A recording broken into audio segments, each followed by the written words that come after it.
Welcome to this month's edition of Portside with the Pilots. I'm your host, Jamie Hudson. Here's what we have for you on this month's show. Coming up, we wrap up an historic season on the bluff for the UP men's tennis team, who won the WCC regular season title for the first time ever. Just the way it happened today was pretty magical. Some kind of little spirit or something was with us today, so it was really special. It was cool today.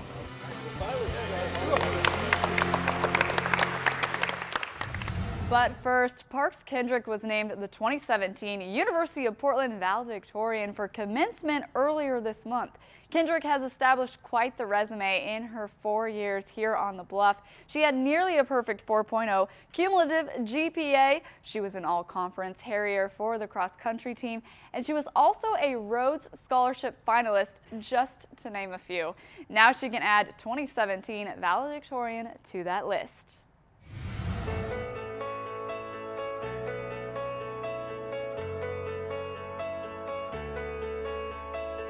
Well, Parks, congratulations on being named Valedictorian here at University of Portland. That's very exciting. Was this something you kind of had your eye on? I mean, were you thinking, oh yeah, I want to be Valedictorian, or was this kind of a surprise for you?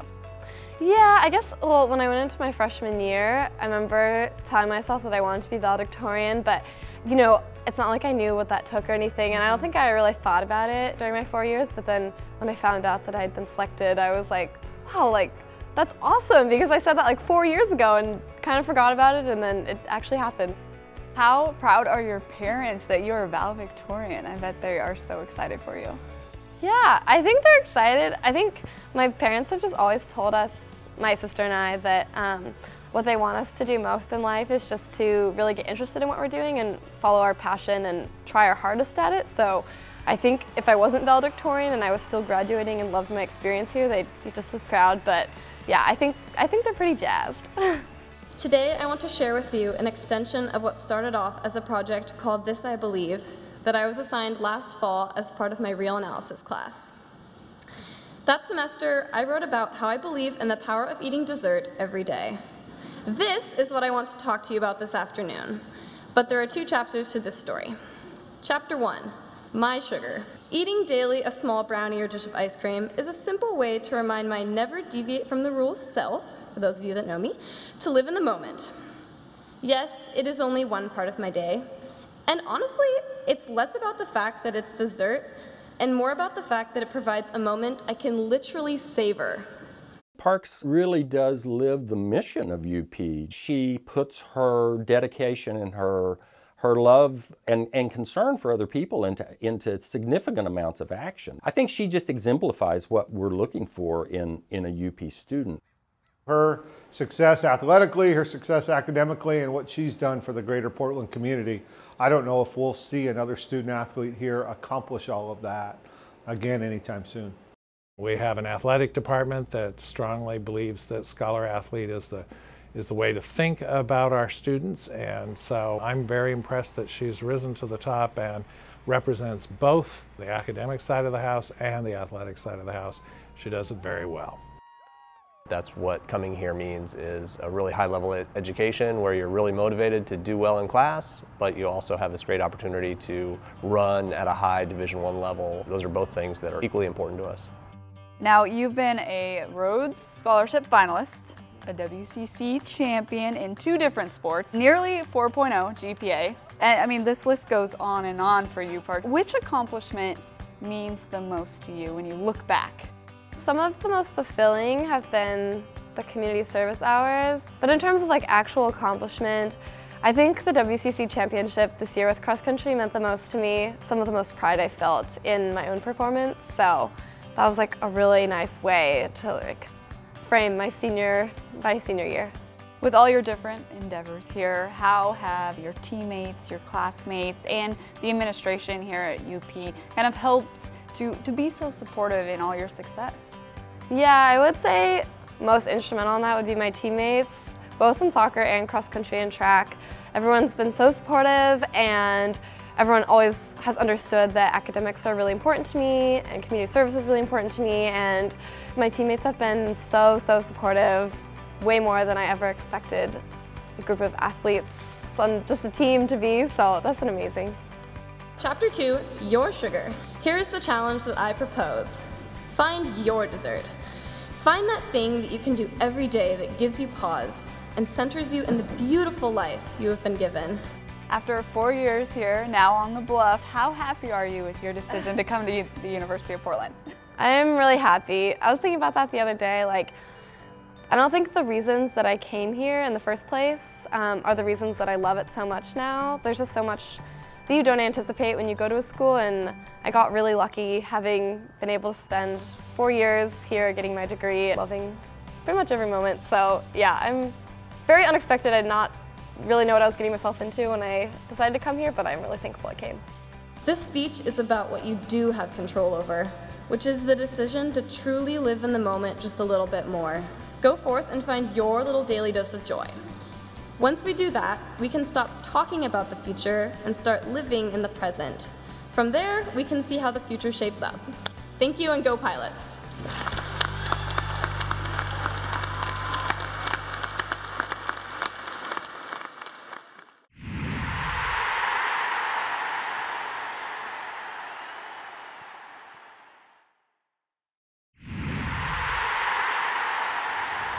Welcome back to Portside. The University of Portland men's tennis team just wrapped up the most successful season in program history, which culminated in the team's first ever West Coast Conference regular season title. Aaron Gross earned WCC Coach of the Year honors, while Mike Pervolarakis was the Conference Player of the Year. The future is bright for the Pilots, who will return every single contributor to their lineup from this season.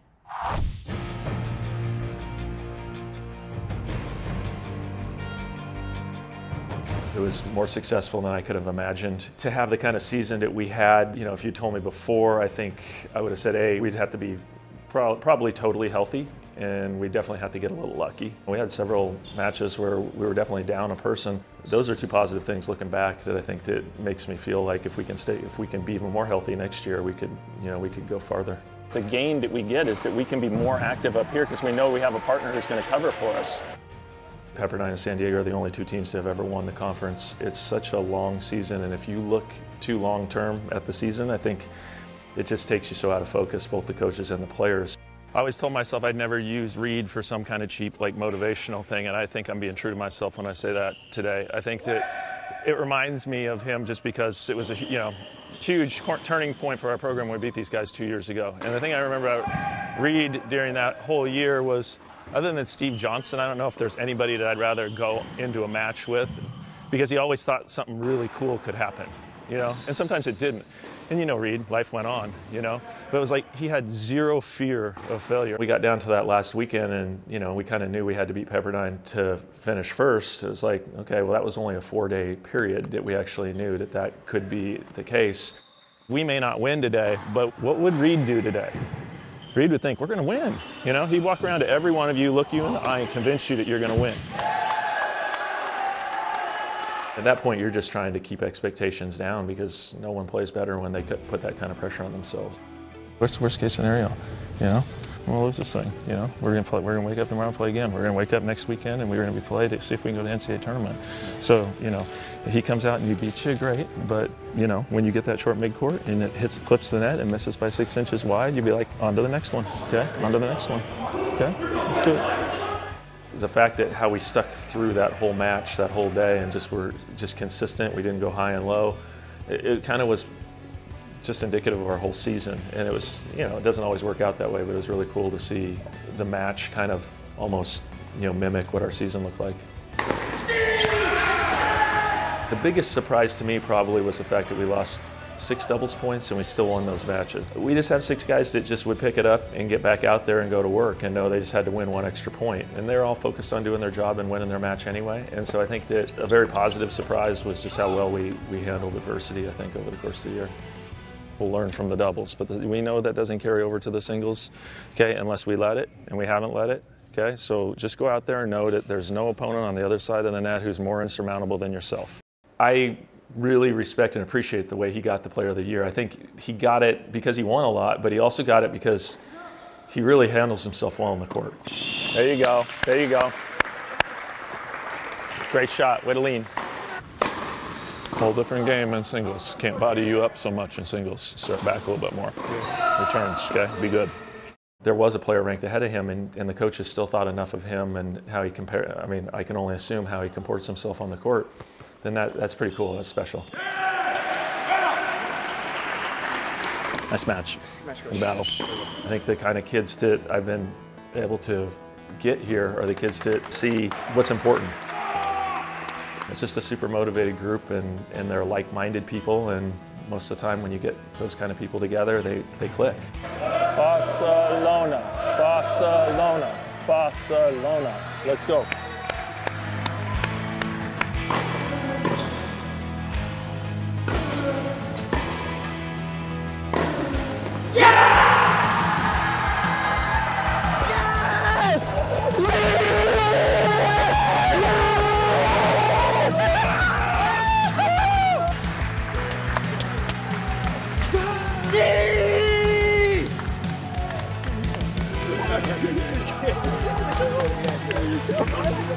I think that he deserves that more than any coach on this earth. The time and work and effort he's put into every single one of us every single day, you know, he deserves that, you know, and we will do everything possible to make that happen for him. And so, like, I'm just, you know, I'm overcome with joy, you know, just because I get to share that, you know, share the conference title with him now and then. I mean, it's just almost a surreal feeling. Without Aaron, no one would have been here. I'm super thankful for the opportunity he has given all of us.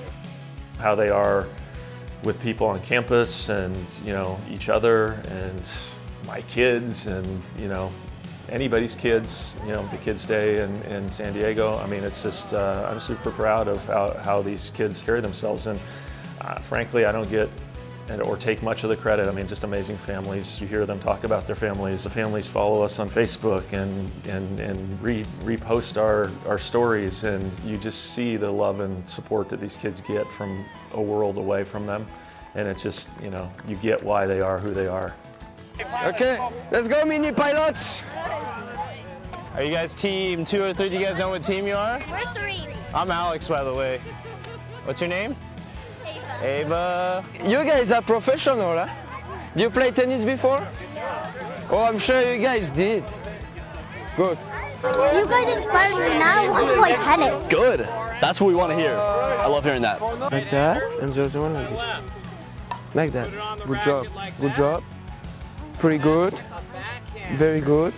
This recruiting cycle has just kind of continued where I lose 4 or 5 really special people at a time, and that's tough. It makes me a little sad even knowing that it's just 1 year, but again, we got a lot of time to go between now and then, and I think there's some special things that we can accomplish. I do think we'll be better prepared for it next year.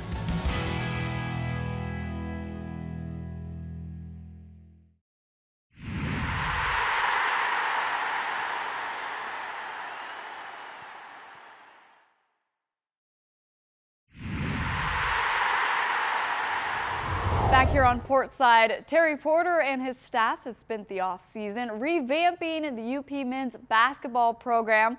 As of now, the Pilots will welcome 7 new faces to the roster. Last season, in Coach Porter's first year, the team advanced to the WCC quarterfinals in Las Vegas, and with a new-look squad, the Pilots are excited for the future.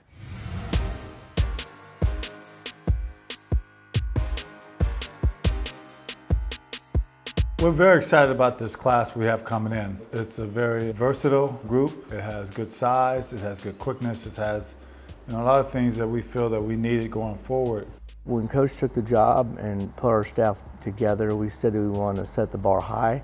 We felt like we didn't want to take a player unless we felt they have a chance to be an all-conference player or could start at Gonzaga. Some of the improvement from last year's team is overall size and athleticism in just about every position. The ability to improve with some more shooting on the floor.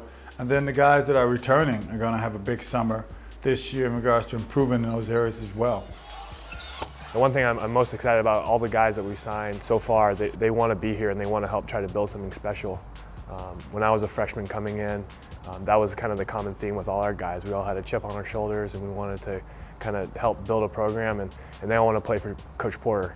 I think we're all hopeful that JOJO is the guy that makes the most immediate impact. He's a very, very clever, very fast point guard who's got, a great feel for the game. Josh McSwiggan, he's older, he's more experienced.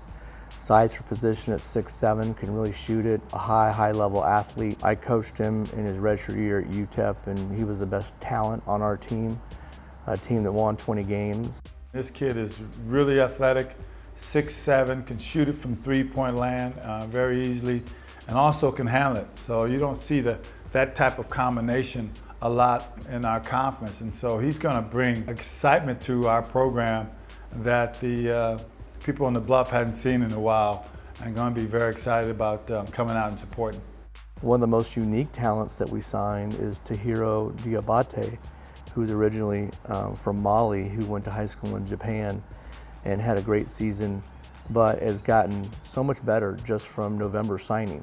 His ball handling, his footwork, he's 4% body fat right now. He'll be arriving soon. I think he's going to be someone that can definitely impact. There aren't a whole guys that look like D, 6'9", 6'10", 230 pounds. So he has a unique physicality that will be different that, I think our fans will enjoy watching him play and watching him develop over 4 years. We're thinking about how do we build this program for the long haul. And we took someone like CRISSHAWN from the University of Pittsburgh, who's an ACC talent, who has a city year, and then would join everybody else in Terry's third year. I like the ruggedness of the interior kids that we're bringing in. They're 6'8", 6'9", but they all have good physical, strong builds, and I think will be able to compete for us, in the WCC. HUGH committed to Santa Barbara. One of the former assistants was a good friend of mine, recommended him. He is super athletic. He's one of the top volleyball players in the country for his age. I think he's going to come in here and be very good as a freshman. Great footwork, the low post, he can jump hook with both hands. He could definitely be a sleeper of the class without any question. We really got lucky with HUGH. We're starting to get exciting players that can do a lot of things that I feel that it's going to help our program, continue to grow our program in the right direction. And so this is just a start. It's a very important start. We're excited about getting them on campus. We're excited about starting working with these kids on the court every day and making the strides they need to make and we need to make as a program. We want to dream big. We want to be big. The stage is set. We tell it to every recruit. You have an NBA coach who played at the highest level, whose jersey's retired, who's been a head coach and assistant in the NBA. You have a proven staff that has a resume that's produced NBA players. You have a league that took the champion Gonzaga to the national championship. You've got ESPN, and now you have the PK80, the greatest college basketball tournament ever assembled right here in Portland. There'll be over 100 NBA scouts there. You're going to play against the very best in the nation. Why would you not want to come to Portland and play?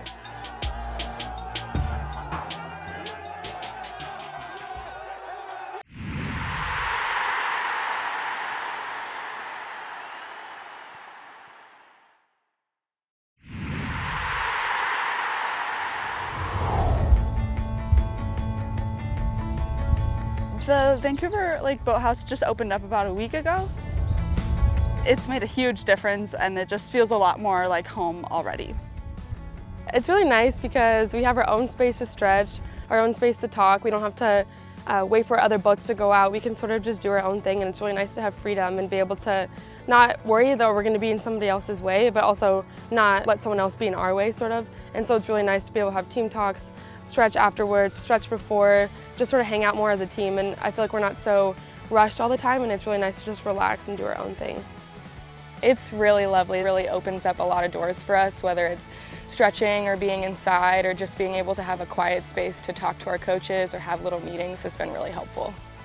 One of the goals about having a boathouse and having a structure out here was for training opportunities for University of Portland, but also to be able to offer camps during the summertime, to offer more regatta opportunities, just because we have a brand new 7-lane buoyed race course that PVRA, Portland Vancouver Rowing Association, put in last spring.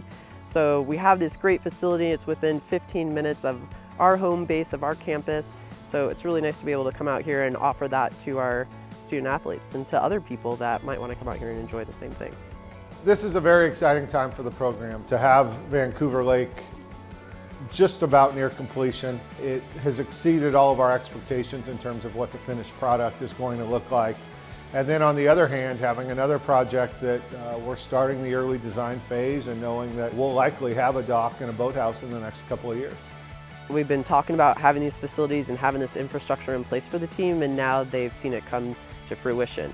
It's really great for that junior class, which was our first recruiting class, to be able to see like, hey, all these things that, you know, we've been talking about, bam, now it's happened. It's a really exciting time. There's a lot of changes going on, and just we've seen, you know, a big improvement in the program, and I think everything changing along with it, with a new boathouse, is really doing great things for us. That's what the growth has really been about, is from the bottom up. Everyone is just working hard and pushing each other no matter what. Every day we want each other to get faster, and I think that's been a difference this year that's really made us faster. And with the boathouse and everything, I never even thought we would get one coming here freshman year, and it's really great to see everything that's going on for us, and hopefully we get our name out there more and start winning some more races.